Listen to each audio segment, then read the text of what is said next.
Sports, I'm Aaron Levine. In the last year, I've heard the term spoiled millionaires way too much in regards to pro athletes. Personally, I don't agree with calling anyone that, but tonight, I double dare you to go that route when I talk about the newest champions in Seattle. Seattle, third time is a charm.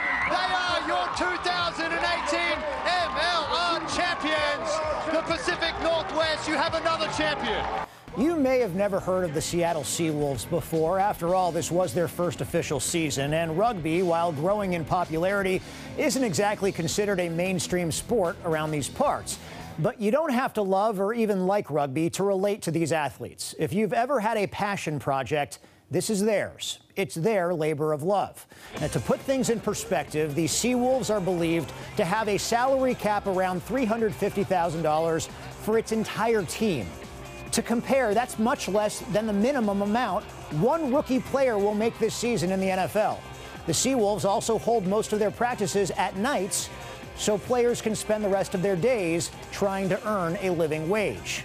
These athletes have never seen dollar signs at the end of a rigorous tunnel. That's not why they're here. The sport of rugby is simply in their blood, and a championship only increases their exposure to the casual fan.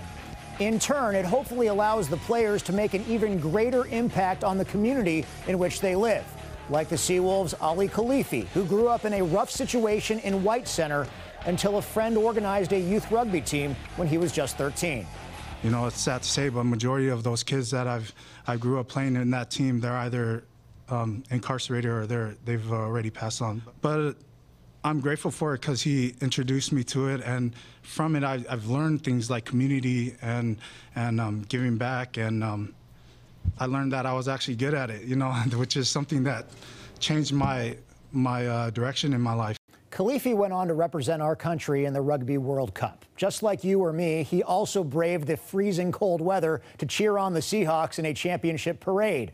And while the Seawolves might not get the same welcome home, I imagine he might be able to influence one more hard luck kid to try a sport he loves. It's a good avenue for kids that are in rough situations to be able to funnel their energy into and to be able to create opportunities for themselves. You cannot badmouth the sport when that's a result. Not if you care about the community in which we live. Now, championship or not, this was a successful inaugural season for Major League Rugby in Seattle.